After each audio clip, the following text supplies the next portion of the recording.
Kit Kaplan. Question का नाम है कैट। क्वेश्चन का नाम है KAT कैट। Question number 108।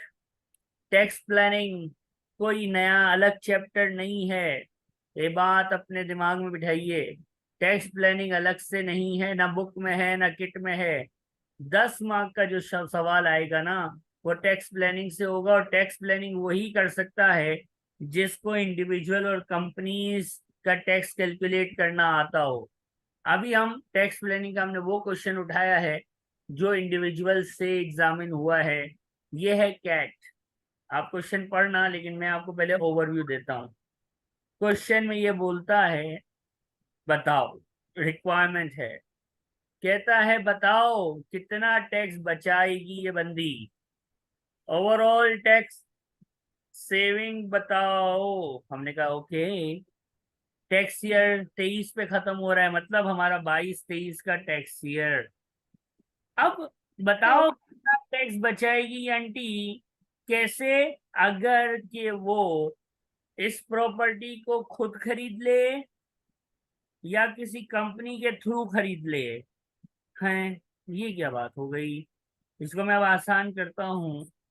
सवाल जब पढ़ेंगी ना तो ये कहता है कि कैट आंटी जो है वो सोच रही हैं, प्लानिंग है ना, प्लानिंग में तो सोचेगी ही बंदी।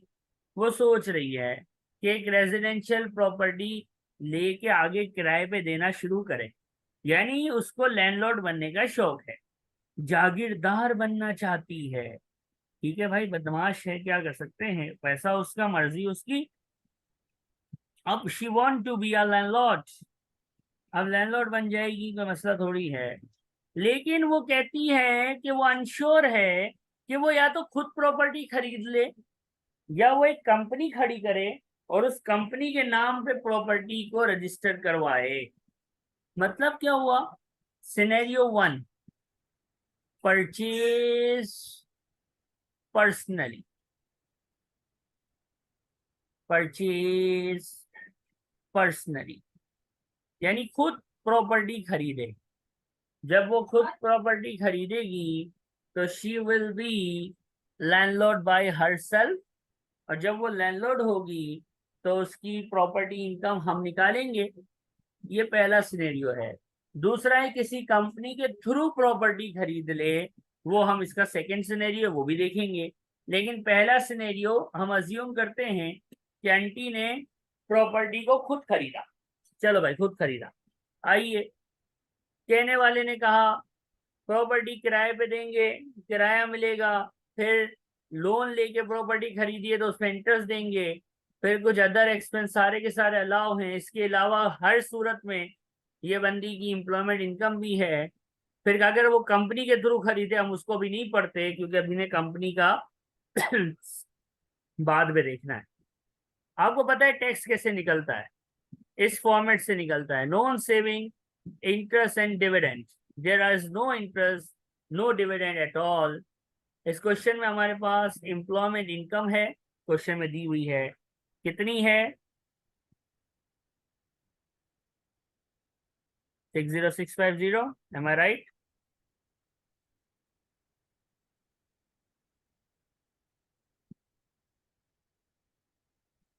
और ये प्रॉपर्टी को खुद ओन करेगी ना, ये प्रॉपर्टी को ओन करेगी तो इसका मतलब she is going to be a landlord. जब लैंडलॉर्ड होगी तो प्रॉपर्टी इनकम होगी। प्रॉपर्टी इनकम कैसे निकालते हैं? Annual rent rent receipt. और जब सवाल कुछ बोलेगा नहीं तो अच्छा रिसिप्ट। हाँ। सवाल कुछ बोलता नहीं है तो रिसिप्ट बेसिस होती हैं। हाँ। कितना है? 2600 रुपये किराया है एक महीने का, और थ्रू आउट रेंट पे दिया है। इसका मतलब साल का किराया कितना हुआ? 12 महीने। कितना आंसर है?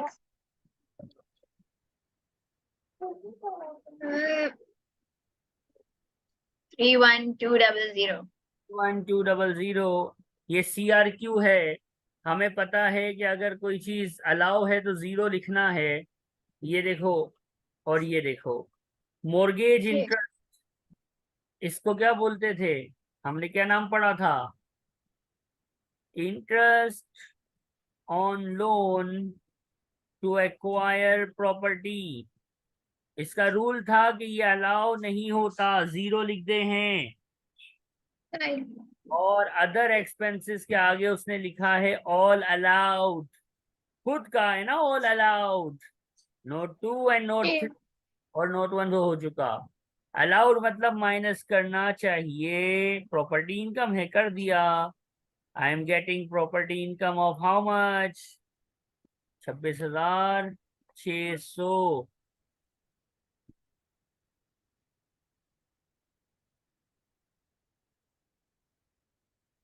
टोटल इनकम आएगी, क्वालिफाइंग इंटरेस्ट इस क्वेश्चन में है कोई नहीं, तो इसका मतलब यही मेरी टोटल इनकम।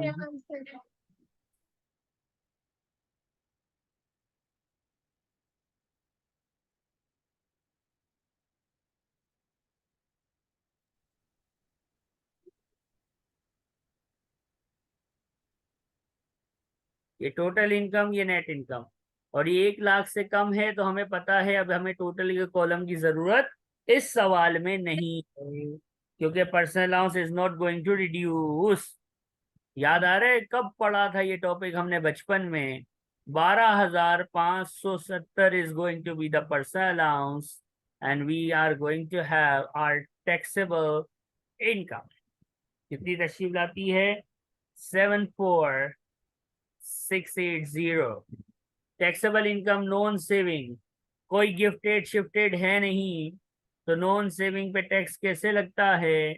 बैंड होता है, band, basic band. Basic band की लिमिट है 37,700, उसमें लगता है 20% टैक्स का rate, 20%, which leads to an answer of 7540। कोई गिफ्टेड है नहीं कि हमारा बैंड का लिमिट बढ़ जाए। ये बंदा देख के ही पता चल रहा है कि हायर बैंड में जाएगा, तो हायर बैंड तलक जाएगा, हायर बैंड तक जाएगा। तो जो डिफरेंस है वो हायर बैंड में डाल दो। कितना डिफरेंस है? और इस पे लगाओ 40%।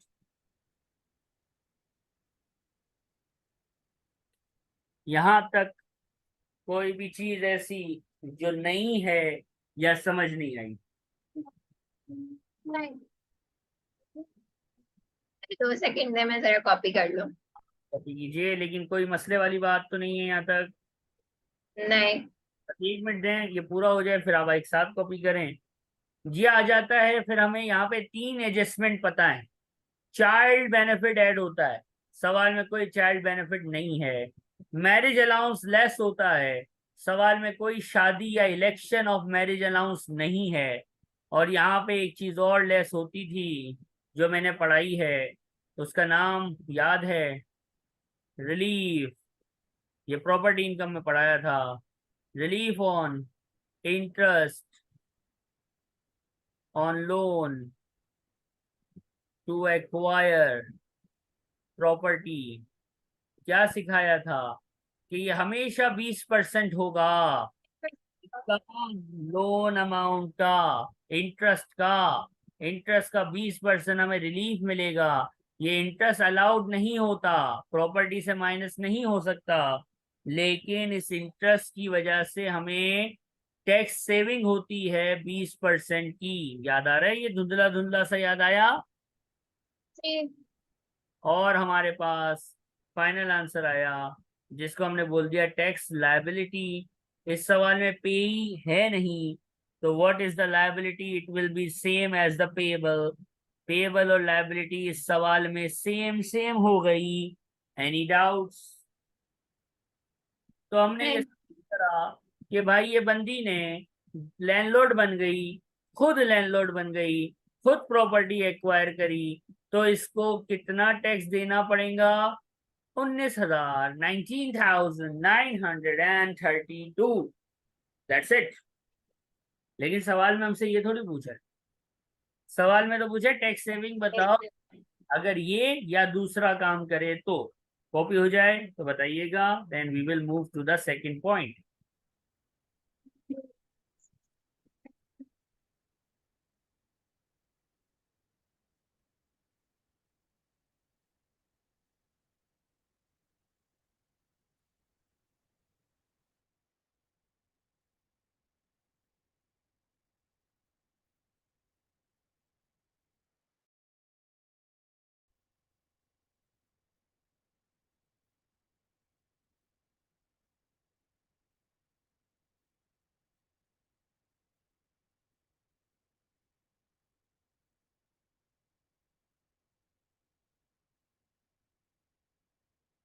क्या?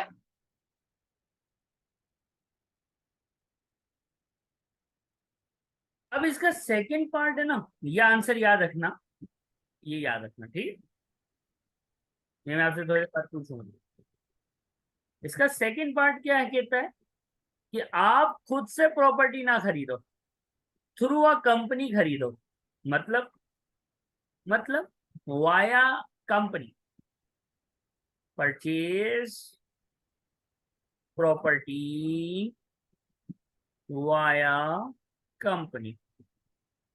प्रॉपर्टी खरीदो लेकिन खुद से ना खरीदो, कंपनी बना के खरीदो। मतलब ये जरा समझना, ये बंदी है, ठीक है, ये बंदी है, खातून है, ये कैट आंटी है।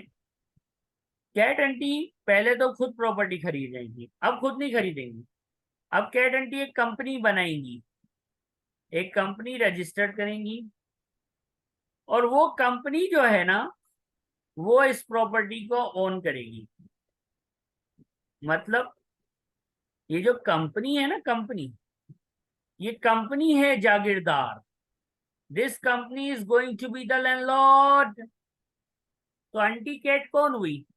आंटी तो लैंडलॉर्ड ना हुई ना। आंटी जो है वो सीधी सीधी शरीफ सी शेयर होल्डर हुई। M I right? और शेयर होल्डर को मिलता है सीधा डिविडेंड। तो आंटी की प्रॉपर्टी इनकम नहीं होगी, क्योंकि लैंडलॉर्ड कंपनी है, तो प्रॉपर्टी इनकम तो कंपनी की होगी। हमें तो कैट के लिए सॉल्व करना है, तो property income is for the company only. So we are not solving the company, we are not calculating corporation tax. तो खल्ली वल्ली कंपनी बाबा, हम तो आंटी के लिए काम कर रहे हैं, आंटी के एडवाइजर हैं, 9 मार्क्स लेने हैं हमें। तो आंटी शेयर होल्डर है, आंटी के लिए प्रॉपर्टी इनकम नहीं कैलकुलेट होगी। ये बात समझ आती है?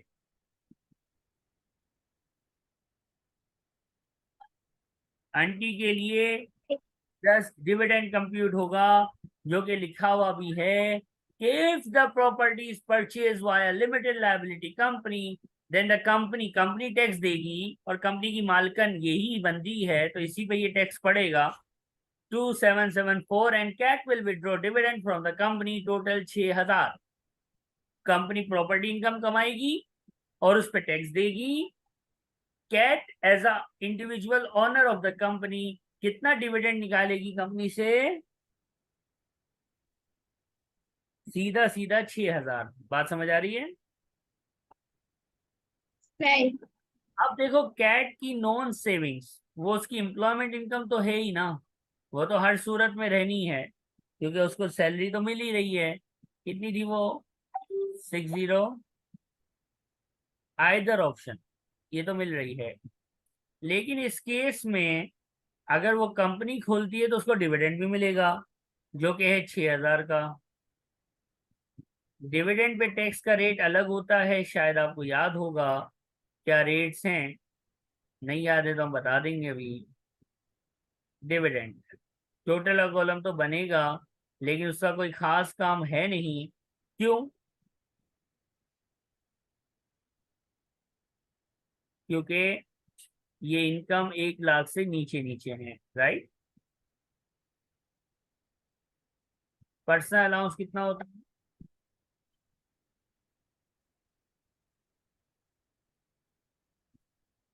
12,570।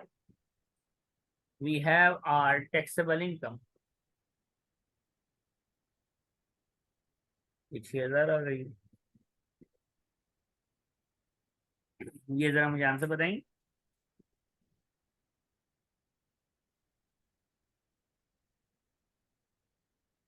जरा ये चेक कीजिएगा, मैंने डायरेक्ट किया।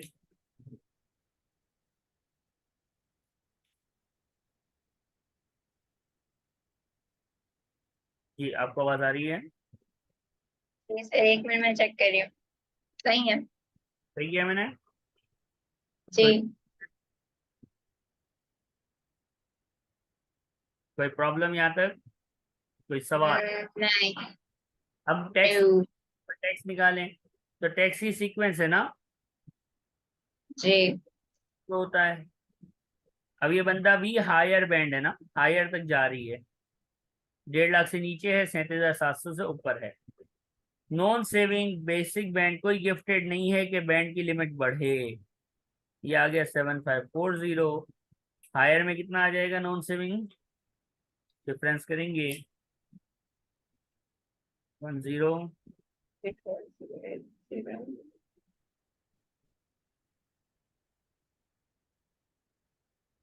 ये आ गई 48,080। नॉन सेविंग तो हो गई। फिर इंटरेस्ट तो है नहीं, लेकिन डिविडेंड है। डिविडेंड कैसे करते हैं, कुछ याद है? नहीं। बेहतरीन। Dad? डिविडेंड के लिए 2,000 का नील रेट बैंड हमेशा अवेलेबल होता है। आप basic band, higher band, additional band, आप कोई भी हैं, if you are earning a dividend you are going to get a nil rate band of 2,000 का लिमिट वाला। तो जीरो हो गया 2,000 पे। बेसिक बैंड में कोई जगह बाकी नहीं है, तो जो भी है वो हायर में आ जाएगा। 6,000 में 2,000 नील रेट बैंड में गया तो 4,000 यहाँ आ गया। डिविडेंड अगर हायर बैंड में हो तो उसमें क्या रेट होता है? 34.34%। मैं यही कहता था ना, 34.34। 34.34 मतलब 33.75%। Answer is 1350। यहाँ पे कोई रिलीफ स्लिप भी अप्लाई नहीं होगा, because she is not a landlord. 13,042 is the tax liability of miss Kat, अगर वो किसी कंपनी के थ्रू प्रॉपर्टी खरीदती है। यहाँ तक कोई तकलीफ? नहीं। पुराना याद आ रहा है, ये पढ़ाया था अरसे दराज पहले। कौन से चैप्टर में? हाँ, कौन से चैप्टर में? डिविडेंड का तो मुझे बिल्कुल याद नहीं आ रहा। Calculation of tax. एक चले, मिनट, कॉपी पर करने दे। तो यहाँ तक कोई इशू है? होगा कहीं ना कहीं कॉपी में। तो चले, यहाँ तक कोई मसला? नहीं। अब अगर ये प्रॉपर्टी वाया कंपनी खरीदती हैं तो इनको 13,042 का टैक्स देना है, करेक्ट? और जी। उस कंपनी को कितना टैक्स देना है?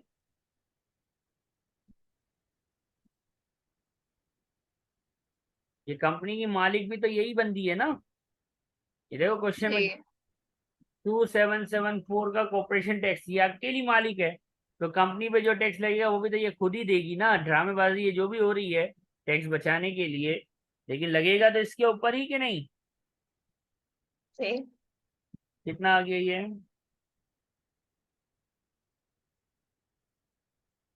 मिल मिला के कितना टैक्स देना पड़ा? पर्सनल टैक्स 13,000 कुछ 42, और कंपनी के ऊपर टैक्स 2774। लेकिन अगर ये कम खुद पर्सनली खरीदती, क्या करती? पर्सनली खरीदती। पर्सनली खरीदती तो हमारे पास आंसर क्या आया था? 19932। तो आप मुझे बताओ, आप इस बंदी को क्या सजेस्ट करेंगी? कंपनी।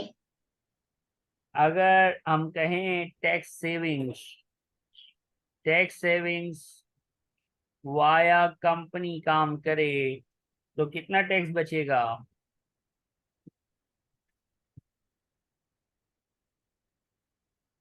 4116 का टैक्स बचेगा कि नहीं बचेगा? जी। ये हो गया आपका 9 मार्क्स। कितने मार्क्स मिले हमें? 9। यहाँ पे कोई सवाल? सर आप ये डिविडेंड का समझा दें, ये जो आपने डिविडेंड का जो किया है। तो बता देता हूँ। और ये हो गया हमारे पास 9 मार्क्स। इसने बोला था एनआईसी इग्नोर कर देना वरना हम एनआईसी भी निकालते। कि कंपनी होती तो एनआईसी उसके हिसाब से, कंपनी के हिसाब से होती। इंडिविजुअल एम्प्लॉयमेंट है तो वन वन एम्प्लॉय वाली भी निकालनी पड़ती, लेकिन इसने बोला एनआईसी पे तुम्हें माफ किया, तो हमने कहा तेरी मेहरबानी। बी पार्ट में क्या बोला है?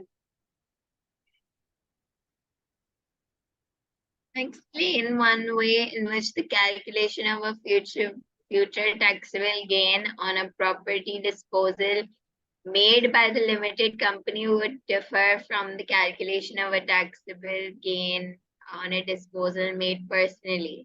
कहता है अब ये जो एक है ना, ये कैपिटल गेन्स टैक्स से आया हुआ है। अब अभी ने कैपिटल गेन्स टैक्स जब पढ़ेंगे जब आपको ये बात आ जाएगी समझ। लेकिन अभी के लिए मैं बस ये बता देता हूँ। जैसे पर्सनल अलाउंस होता है ना, कंपनी इंडिविजुअल में पर्सनल अलाउंस होता है 12,570। कंपनी में कोई पर्सनल अलाउंस नहीं होता, कि वहां कोई पर्सन ही नहीं होता। इस तरह जब हम कैपिटल गेन्स टैक्स पढ़ेंगे ना, तो जो इंडिविजुअल बंदा कोई प्रॉपर्टी बेचता है ना, तो उसको एक एग्जम्पशन मिलती है कि इतनी अमाउंट पे कोई कैपिटल गेन्स टैक्स नहीं है, आपको माफी मिलती है, छूट मिलती है। लेकिन अगर कंपनी अगर कोई चीज बेचती है ना, कोई कैपेसिटी बेचती है, तो कंपनी को कोई एग्जम्पशन नहीं मिलती। तो इस एक मार्क का आंसर पता है क्या है? इस एक का मार्क का आंसर ये है कि जब हम सीजीटी पढ़ेंगे तब आपको पढ़ाएंगे। लेकिन अभी के लिए सिर्फ बताने के लिए ये है कि भाई इंडिविजुअल को कैपिटल गेन्स टैक्स के टॉपिक में एनुअल एग्जेम्पशन 12,300 की मिलती है, जबकि कंपनी को नहीं मिलती। इसलिए कंपनी पे कैपिटल गेन्स टैक्स ज्यादा लगता है, इंडिविजुअल पे रिलीफ या एग्जेम्पशन की वजह से टैक्स कम लगता है। तो ये एक मार्क का जवाब हमने आपको बता दिया। नहीं भी अगर समझ आया तो कोई मसले वाली बात इसलिए नहीं है क्योंकि ये चैप्टर हमने पढ़ना है। ये हो गया हमारा क्वेश्चन का एंड। यहाँ तो कोई